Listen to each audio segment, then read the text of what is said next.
इस कार्यक्रम के प्रायोजक हैं कृषि एवं किसान कल्याण मंत्रालय, भारत सरकार। हर जोखिम से निकल कर फसल आए, सुरक्षित हो जाए,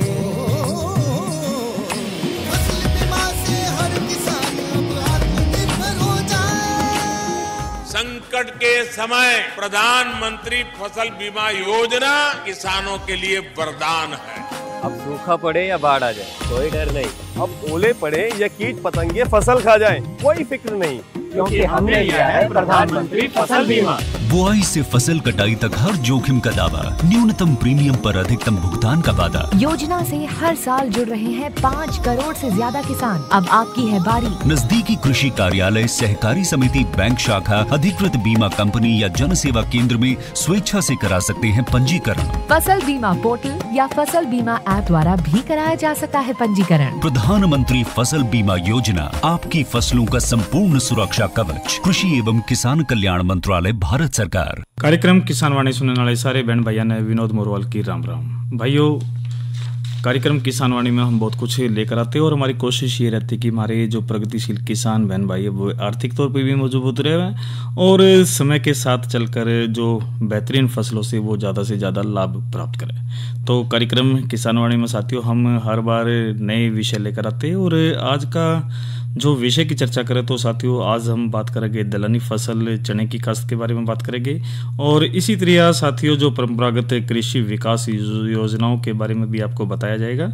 और आज की नसीहत के दौरान हम जो बातचीत आज लेकर आए हैं उर्वरकों का संतुलित उपयोग के महत्व के बारे में और महत्वपूर्ण जानकारी तो रहती है, साथ के साथ हम मनोरंजन भी बहनों और भाइयों का जरूर करवाते हैं। और साथियों कोशिश हमारी यही रहती है कि भाई जो एक्सपर्ट है, जो विशेषज्ञ है या जो खेतों में हम आपके पास आकर बातचीत भी करते हैं और खेती से संबंधित बातचीत करके जो अनुभव है वे हम साझा करके प्रसारित भी करते हैं। तो साथियों ऐसी हमने महत्वपूर्ण बात हम जरूर लेकर आते हैं और आज हमने महत्वपूर्ण बातचीत भी करी। लेकिन साथियों कार्यक्रम का जो शुरुआत हमेशा आज के कृषि प्रश्न से हम करते हैं। आपको एक बातचीत जरूर सुनाओगे, लेकिन आज का जो कृषि प्रश्न है उसकी भी बातें जरूर कर लेते हैं। और प्रश्न है, गन्ने का उत्पादन हरियाणा में किस जिले में सबसे ज़्यादा होता है? तो साथियों उस जिले का नाम बताना आपको। प्रश्न एक बार फिर से, हरियाणा में गन्ने का उत्पादन सबसे ज़्यादा किस जिले में होता है? और आपको उसका जो उत्तर है साथियों वो आपको 9466021336 यानी 946021 पर इसका सही उत्तर आपको देना है। और साथियों इसका जो सही जवाब जो देगा वो हम 6:50 पर जो उससे पहले आप ज़रूर दीजिए और SMS के माध्यम से दीजिए और विजेता जो होगा उसका नाम भी हम ज़रूर बताएंगे सभी साथियों को और बधाई भी ज़रूर देंगे। और साथियों महत्वपूर्ण दिवस है धनतेरस की और धनतेरस का तो साथियों आप सबको बहुत बहुत बधाई और एक शुभकामना और एक हम उम्मीद करते भाई आने वाला जो समय है आप सभी के लिए बेहतर हो और आपका जो परिवार का एक जो जुट है, जो प्यार है, प्रेम है, एकता है वो हमेशा बनी रहे। तो बिना किसी देरी के साथियों ये बातचीत के अंश सुनते हैं। कार्यक्रम किसान वाणी में आपका स्वागत है। मैं आपका साथी विनोद मोरवाल और आज हम पहुंचे गांव दीपालपुर में और विक्की भाई के खेतों में हम बहुत बढ़िया फसल देख रहे हैं। तो विक्की भाई कार्यक्रम में जुड़ने पर आपका स्वागत है। राम राम भाई सभी ने। भाई विक्की, सबसे पहले तो अपनी शिक्षा के बारे में बताइए, आप कितनी पढ़ रहे हो? मैं ग्रेजुएशन कंप्लीट है भाई मेरी। तो साथ के साथ फिर ये जो आप खेती कर रहे हो या दादा लाई है तो परिवार का साथ दे रहे हो पूरा? हाँ बिल्कुल। तो कितने किले अपने दौरे? 6 किले अपने दौरे। क्या क्या बो रखा भाई इसमें? इसमें गेहूं की और केले की खेती है भाई। तो केले की खेती जो आप कर रहे हो कितने सालों से कर रहे हो? किस प्रकार से इस तरफ आपका रुझान बढ़ा? हम लगभग 6 साल से कर रहे हैं भाई इसके। तो रुझान किस तरह बढ़ा इसका? भाई ये भी किसी जानकारी के थ्रू या कोई जानकार था अपना यही पलड़ी गाँव का, वो लगाता था शुरू से ही। अच्छा। तकरीबन 20 साल से। ठीक है। तो वो भी करते आ रहे, तो उन्होंने बताया था कि भाई ये खेती बढ़िया है, ये करो, इसमें फायदे का सौदा है। हाँ खेती बढ़िया। तो इसमें खेती की जब शुरुआत करते हैं, हमें इसकी तैयारी की बात करते हैं, तो किस प्रकार से इसकी शुरुआत होती है? भाई इसकी शुरुआत अब जैसे अब लगानी है हमने मार्च अप्रैल में, अप्रैल के बाद जैसे ही गेहूं कटेंगे अपनी तैयारी करो और पेड्डा 13 बाई 13 पे पेड्डा लगेगा। अच्छा। एक पेड्डे से दूसरे पेड्डे की दूरी 13 और लाइन की भी दूरी 13 बाई 13, वो दोनों तरफ वो की क्यों साइड। क्यों होती है 13 बाई 13 क्योंकि की? भाई इसमें जब जुताई करेंगे ना हम रूटावेटर से आरो से, तो उसमें फासला रह जाएगा। अच्छा। क्योंकि ये जड़ निकलती रहे, पेड्डा बनता रहे, जो एक लगाया है वो 20 हो जाएंगे, 25 हो जाएंगे, वो फैलता रहेगा। ठीक है, क्योंकि पेड्डा तो अपनी जगह लेगा। बिल्कुल। हाँ, तो ये चौड़ा होता रहेगा और जगह होती रहेगी कम। तो उसमें अगर हम बोएंगे या बाओगे, जब इसने रूटावेटर है या रोत है, तो उसमें मुड़ाई में ट्रैक्टर की में टूटेगा पेड्डा। तो इसलिए 13 बाई 13 भाई वो ठीक रहे। तो अब खेत में जिस तरह पेड्डा लगा देते हो आप, ये हमारी फसल किस टाइम तैयार, कितने दिनों में तैयार हो जाती ये है? 10 से 11 महीने में अपनी फसल देनी शुरू कर दे है बाग लगने के बाद। मतलब कि आपने एक पौध लगा देते हो, उसके पास कितने उसमें फैल जाता है ये पेड्डा? ये पेड्डा 4 फुट तक के भाई एरिया में 4-5 फुट तक फैल गया है, 7 या 8 फुट ही बचे है। तो जितनी इसकी शाखा निकले उसमें हर एक में कीड़ा लग गया? नहीं, जो मतलब हमने तो वही रखनी है 5-6 या 7 पेड्डे, ज्यादा से ज्यादा एक गमले में। अच्छा। या एक पेड्डे की जो है 6 या 7 खेत पेड्डे के अंदर? हाँ, एक जगह पे। जैसे ये एक गमला हो गया, इसमें 6 या 7 पेड्डे रखो आप। अगर ज्यादा रखोगे तो फल बढ़िया नहीं आओगा, कमजोर रहेगा या कम आओगी। तो उसमें कम ही रखने चाहिए? हाँ, कम। मतलब कि 2 एक रखने हैं, 2-3 नहीं, एक ही रखने कम से कम 4-5 रखे।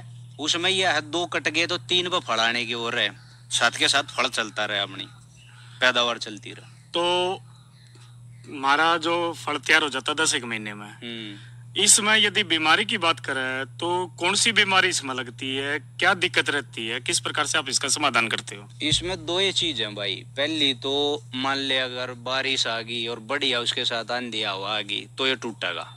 सबसे बड़ा नुकसान है इसका ये।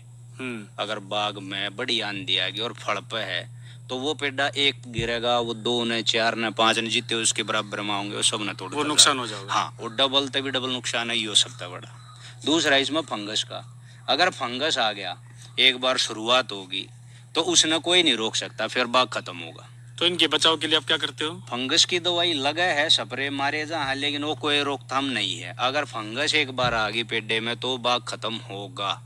तो जो ज्यादा फंगस से लगता है ज्यादा उसको काट देते हो, उस पौध को? काट लो, कोई उसका वो नहीं है। वो पता तब लगेगा जब चोटी में पत्ता पीला हो लेगा तब। अच्छा। उससे पहले इसका पता नहीं लगता। तो इसकी दवाई के लिए फिर आप क्या करते हो फंगस के लिए? दवाई है इसकी, काफी कई कंपनी है जो यूज कर रहे हैं, पर समाधान नहीं है इसका। इसका पता ही तब लगा है जब पेड्डा ऊपर से सूखना शुरू हो लिया या बाग में मोस्टली 30 से 40% आ लिया बीमारी, तब पता लगा कि बीमारी आ गई। तो जो आपका फल तैयार हो जाता है, हाँ, इसके बाद क्या प्रक्रिया रहती है भाई? मार्केट में किस तरह ले जाओ या किसी तरह भाई आड़ती आप बात करते हो, किस तरह क्या है भाई? इसने कैसे भी बेच लो आप। अच्छा। बिग बास्केट है, ये ऑनलाइन जितने भी ऐप स्टोर आ गए। तो आप कुछ ऑनलाइन भी आपके पास कुछ ऑर्डर आते हैं? करते हैं, ये हमारे साथ में ही आ रही है कंपनी, इनसे आ जाता ऑर्डर, भेज अच्छा, देते हैं। तो फिर पेमेंट भी ऑनलाइन हाँ, अपने आप हो जाती है? ऑनलाइन किसी प्रकार की कोई दिक्कत फोन नहीं? पे, गूगल पे, अब तो सब कुछ यूज है। और आड़तियों को भी आप भेजते हो? हाँ, वो अपना जानकारी है। जो पहले बाग लगाया था हमने 1.5 किले में, 2 किले में, उसका सारा उस आड़ती से ही था संपर्क। पहले ये ऑनलाइन आया नहीं था। अच्छा। ये अब तो आड़ती अपने बंदे भेज देता था? हाँ, अपनी लेबर भेजा है, खुद की लेबर। हमने खाली कटने के बाद जब फल कट जाए हमने खाली गिनना। तो गिनने में किस प्रकार से हिसाब लगाओ, कितना के रुपए मार्केटिंग का अगर जो हम दिक्कत है? भाई अगर सर्दी की बात है तो महंगा हो जाएगा कीड़ा। 300 रुपए का एक पेड़ भी, जैसे एक फल एक बार आवे है एक पेड़े पे, वो 300 रुपए तक भी हो जाए, 350 भी हो जाए। और अगर ये गर्मी में है तो ये रहेगा 250-230 एक पेड़ा। हाँ। तो अब इसमें और क्या पानी की किस प्रकार से इसमें जरूरत रहती है? क्योंकि पानी के लिए ये इसमें जरूरी रहता है पेड्डे में। पानी इसमें बहुत पानी यूज हो सबसे ज्यादा, क्योंकि यह फसल ही पानी की है। अच्छा। हाँ, पानी इसमें लगातार लगता रहे। पानी क्या ही पेड्डा है, पानी की ही फसल है, पानी इसमें बहुत यूज हो। तो किले में तकरीबन आपको कितना एक फायदा हो जाता है? भाई ये लगा लो, जब हम अब सर्दिया में कटे, एक फल कट गया, ये लगा लो आप मैक्सिमम 100 पेड़े कट गए तो 30,000 का हो गया एक दूसरा। तो कुल मिलाकर आपको फायदा सही है? हाँ, बढ़िया खेती है। अगर नुकसान आंधी का या अपना फंगस का ना आवे तो थोड़ा ध्यान रखे। शुरू से कैल्शियम डला है नीचे इसमें लगाते टाइम, फंगस की दवाई डले हैं। अच्छा। जब आप शुरुआत करोगे लगाने की तब खड्डा जो बनेगा, खड्डा भी गहरा हो इसका, 2 फुट से नीचे पेड़ जा है। अच्छा। धरती में तो उसमें इसमें आप कोई मिट्टी की भी जांच कराते हो? हाँ, करा लेते हैं, सोनीपत है, या आ जाते हैं यहाँ पे भी, आज यहाँ अपने नमूने दे दे हैं, सैंपल दे दे हैं उसका, वो जांच करके बता दे भाई इसमें पानी कितने दिन में, या खाद, इसमें यूरिया यूज ही नहीं होता इस खेती में। अच्छा। यूरिया डालते ही नहीं है। और अगर जो खेती की हम बात करें भाई, जिस तरह जमुना बेल्ट की तरफ काफी लगा है, या दूसरी जगह भी ये लग जाता है? कहीं कर लो, इसने रेतीली में कर लो, काली में कर लो, खादर में कर लो, इसने कोई सी भी मिट्टी में ये फल होगा। लेकिन इसमें पानी की ज्यादा जरूरत है। हाँ, पानी उसमें रेतली है तो भाई वो तो सीधी सी बात, उसमें पानी और ज्यादा लगा। तो कुल मिला के अगर जो हम कह रहे हैं, तो जो केले की खेती है वो हमारे जो प्रगतिशील किसान बहन भाई है उनके लिए फायदे का सौदा है। अब बढ़ रहे हैं भाई काफी, फल अब ले जाए, प्योद हो जाएंगे, ये प्योद अब रख रखी है। अच्छा। ऑर्डर आ जाए भाई, 40 रुपए का पेड़ा, 35 का, पहले 25-30 का था। अच्छा। अब लगाना शुरू करे, अब बाग गोवाना तरफ भी लगे हैं, ये गन्नौर में गए हैं, इस तरफ में अपना भाई रोहतक की तरफ जाओगे तब भी बाग लगे हैं। करनाल की तरफ वो तो पहले से ही वहां तक है। अच्छा। अपने इधर सोनीपत बेल्ट में कम थे, मतलब कुछ गांव थे, खेवड़ा हो गया, पलड़ी हो गया, ये थे, हम करते थे। पर इसके बाद में अब जानी शुरू हो गया, प्योद ले जाए बहुत सारे, इसने जान पहचान गए भैया चीज आई है, लगा कर देखो, और वास्तव में कर रहे हैं किसान इस चीज में। विकी भाई, जिस प्रकार से आप एक शिक्षित हो और ऑनलाइन जो सिस्टम है उसको भी आप खुद अच्छी तरह सारे काम कर लिए, पेमेंट का है, ऑर्डर लेना है, तो ऑनलाइन जो व्यवस्था है वह कितनी कारगर सिद्ध है अपने प्रगतिशील किसान बहन भाइयों के लिए? अरे बहुत बढ़िया है याद भाई, कुछ भी नहीं, एक फोन तो सारा काम हो जाए। अच्छा। हाँ, सबसे बढ़िया चीज है। पहले पैसे जेब में रखो, बैग में रखो, थैले में गिर गए, वो नुकसान, ये पुराने बेचारा अड़ाई खत्म होते हैं सब। आगे बढ़िया चीज है, ऐप आगे कई सिक्योर है, कोई दिक्कत नहीं, किसी चीज की कोई दिक्कत नहीं। ना। तो विकी भाई, कार्यक्रम में आप जुड़े और महत्वपूर्ण आपने जानकारी दी, कार्यक्रम में जुड़ने पर आपका धन्यवाद। राम राम भाई सारे ने। तो साथियों, ये भाई ने बहुत अच्छी बात बताई। और देखिए, कोई भी खेती हो, जब हम बात करते हैं तो भाई अगर जो मन में उत्साह है और भाई आपने वो निर्णय ले लिया भैया खेती तो मैंने करनी है, तो साथियों उसमें तो लाभ तो ज़रूर मिलता है, क्योंकि एक विश्वास से ही हमारी जो खेती बाड़ी आगे बढ़ती है। और ये जो जानकारियाँ होती है साथियों, हम बागवानी विभाग है वहाँ पर भी जाकर, हर ज़िले के अंदर है, कस्बों में हैं, और भाई खेत के अंदर भी जो हमारे जो कृषि वैज्ञानिक हैं वे भी ज़रूर आते, समय समय पर बताते हैं। तो साथियों देखो, उनका आग्रह देख देख कर ही आगे हम बढ़ते हैं। और जो परंपरागत जो चीज़ें, जिस तरह भाई हम केवल गेहूं की या फिर धान की, गन्ने की ही हम खेती करते थे, लेकिन आज यदि हम देखें, हमारा जो प्रगतिशील किसान बहन भाई है साथियों, वे आज ज़माने के साथ चल रहे हैं, और जिससे आमदनी ज़्यादा है उन चीज़ों को भी आगे वो बढ़ा रहे हैं। और अन्य अन्य प्रकार की जो हम विदेशों में सुनते थे जो खेती भाई, जिस तरह स्ट्रॉबेरी की होगी, कुंभी की होगी, या फिर अन्य फूलों की खेती होगी, तो साथियों वे आज यदि हम देखें तो महानगरों के आसपास जो गांव हैं वे ज़्यादा से ज़्यादा इन चीज़ों से लाभ प्राप्त कर रहे हैं। तो एक उम्मीद करते हैं साथियों, जो हमने बातचीत के अंत सुनाए, आप इसी तरफ ज़रूर लाभ प्राप्त करें, और बागवानी विभाग से भी आप संपर्क करें, इस खेती में ज़्यादा से ज़्यादा लाभ प्राप्त कर सकते हैं। और ये तो बात करी हमने केले की एक लाभकारी फसल की, और अब बात ज़रूर कर लेते हैं अन्य जो चर्चा है भाई, इसमें दलहनी फसल की बात करेंगे, क्योंकि दलहनी फसल चना की काश्त भाई बहुत बढ़िया है, क्योंकि भारत को दलहनी फसलों में चने का जो देखभाल तथा पैदावार के हिसाब से जो लगभग भाई 40 से 48% योगदान है। और हरियाणा की जब हम बात करते हैं तो पश्चिमी क्षेत्रों में चने का जो विशेष महत्व है, और चने के अंतर्गत तो भाई कुल क्षेत्रफल का लगभग 88% क्षेत्र पश्चिमी जिलों से ही हमने इसमें मिलता है। तो भाई जो चने की जब हम काश्त की बात करते हैं तो भाई C235 है, यो भाई किस्म हरियाणा के राज्यों में जो भाई तराई व सिंचाई वाले क्षेत्रों के लिए सिफारिश की गई है। इसी तरह भाई हरियाणा चना नंबर 1 है, ये किस्म भाई समस्त हरियाणा में बारानी या सिंचित व पछेती बिजाई के लिए सिफारिश इसमें की जाती है। और इसी तरह हरियाणा चना नंबर 3 है, और इस किस्म की जो हरियाणा राज्य के लिए केवल एक सिंचित क्षेत्रों में नवंबर के पहले सप्ताह में बिजाई करने की सिफारिश में की गई है। इसी किस्म के जो पौधे की बात करें तो साथियों ऊंचे मामूली फैलाव लिए हुए लगभग सीधे बढ़ने वाले पत्तियां चौड़ी व गहरे हरे रंग के होते हैं और इसका जो दाना भाई मोटा भूरे हरे पीले रंग का व आकर्षक होता है। और इसी तरह साथियों हरियाणा चना नंबर 5 की भी हम बात करें तो ये राज्य के बरानी क्षेत्र छोड़कर से भी क्षेत्रों में इस किस्म की सिफारिश इसमें की जाती है। और हरियाणा काबली नंबर 1 की बात करते हैं तो इस किस्म में को हरियाणा राज्य के बरानी क्षेत्र को छोड़कर भाई जो सभी क्षेत्रों में बिजाई के लिए भाई इसमें सिफारिश में की जाती है।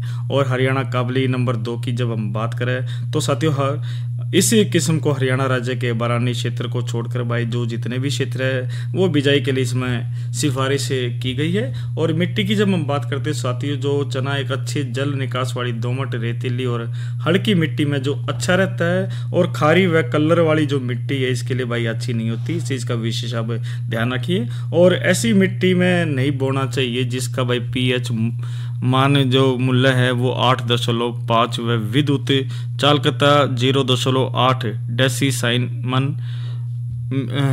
तो प्रति मीटर इसमें अधिक हो। और सेम वाली जो जमीन भी इसके लिए ठीक नहीं है। यहाँ तक कि भाई जब पानी की सतह ऊपर हो वह मिट्टी भी इसके लिए ठीक नहीं रहती। और खेत की जब हम तैयारी की बात करते तो साथियों चने के लिए बहुत ही अच्छी उपजाऊ भूमि की जरूरत नहीं पड़ती। ढीली और हवादार मिट्टी इसके लिए अच्छी रहती है और ऐसी मिट्टी उखेड़ा रोग इसकी प्रतिरोधी होती है तथा चने की जो पैदावार में वृद्धि करती है।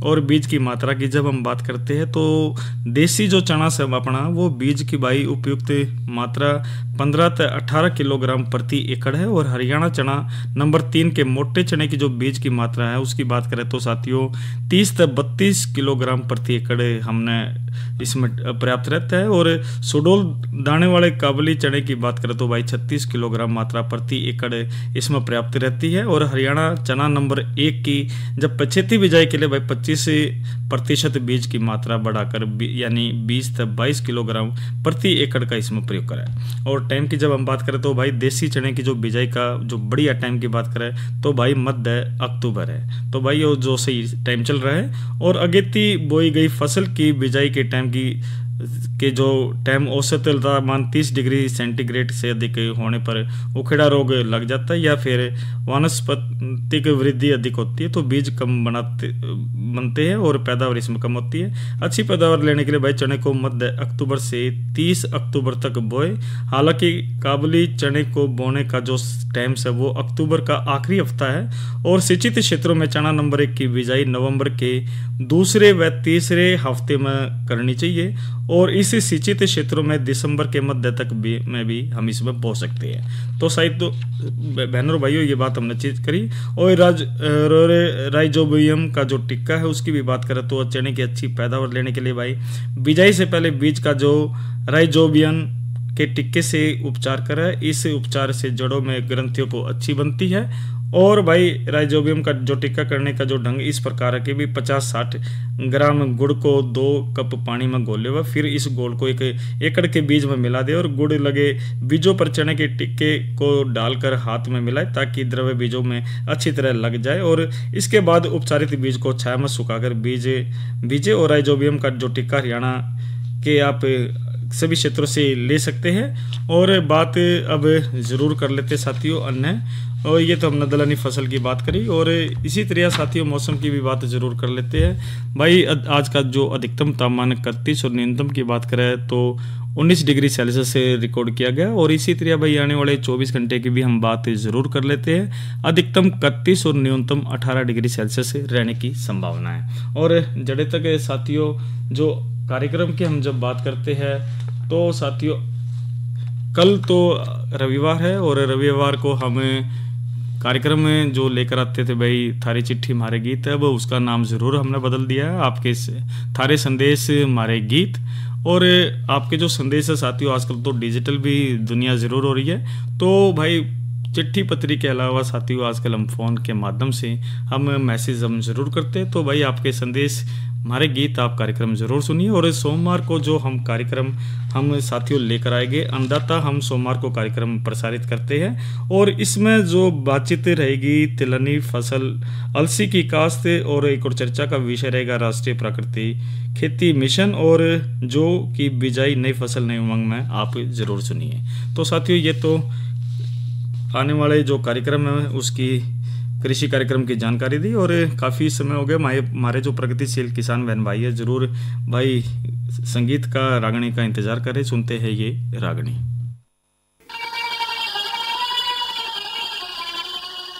नैना में ते आंसू पड़ते जने बूंद साड़ के झाड़े में, हाँ जिस दम ते माँ कहा करे वो सांस नहीं तेरे दाड़े में।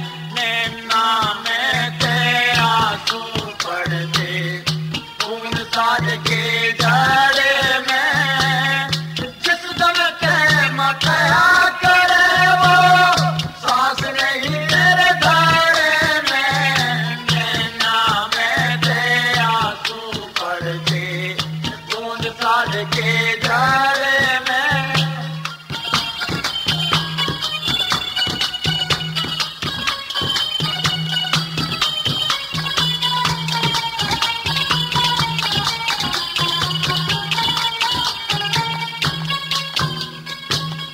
काशी जी में करें गुजारा, काशी जी में करें गुजारा, सब घर बार छूट के एक दन माया बाकी थी उसे ले गया राम लूट के।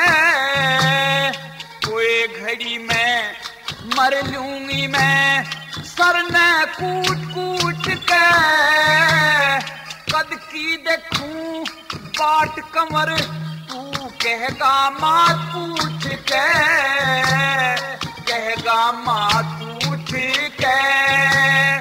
टूट के मोती पड़ा रेत में, टूट के मोती पड़ा रेत में, जो रहा करे था लाड़े में। नैना में ते आंसू पड़ते बूंद साड़ के झाड़े में, जिस दम ते माँ कया करे वो सांस नहीं तेरे धारे में। नैना में ते आंसू पड़ते बूंद साड़ के झाड़े में।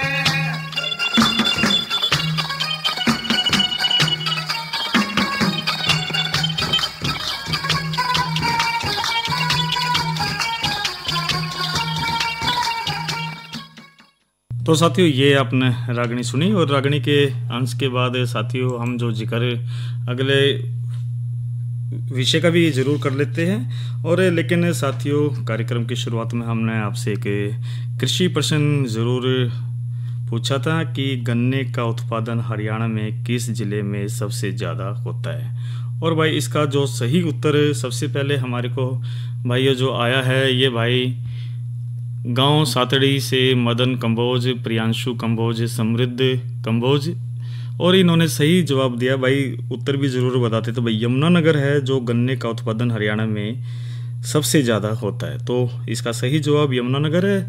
और भाई गांव सातड़ी से तो कंबोज साहब ने दे दिया और अगले भी हम ज़रूर अन्य ले लेते साथियों। इसका जो सही उत्तर है एक और भाई ने ज़रूर दिया है भाई।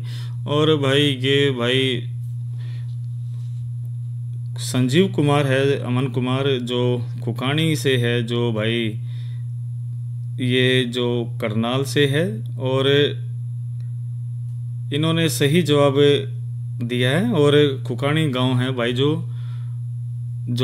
करनाल के अंदर है और इन्होंने सही जवाब दिया। और उसके बाद एक और जवाब की भाई ये ज़रूर भाई आया है। और ये भाई ये जो नंगल से है इंदराज यमुनानगर से, और इन्होंने भी सही जवाब दिया है। और एक और सही जवाब ज़रूर आया साथियों, और ये चुलकाना से है पानीपत से, और जिनके नाम हैं मोनू और मोनिका और परिवार के सभी सदस्य।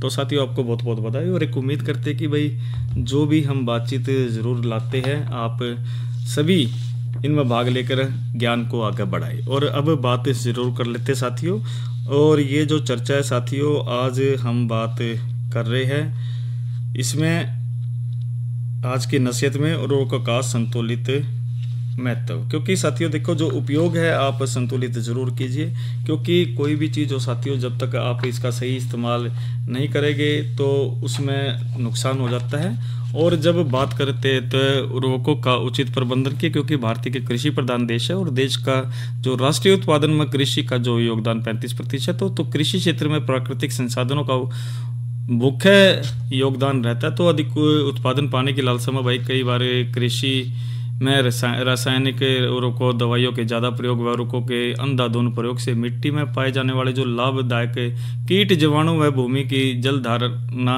क्षमता में कमी आती है, मृदा के गुण धर्म में बदलाव को बढ़ावा मिलता जा रहा है। तो रासायनिक उर्वरकों के असंतुलित प्रयोग से भूमि की जो उपजाऊ शक्ति अत्यधिक प्रभावित हो गई है। तो साथियों इस चीज़ का आप विशेष ध्यान रखें जब आप प्रयोग करें उर्वरकों का।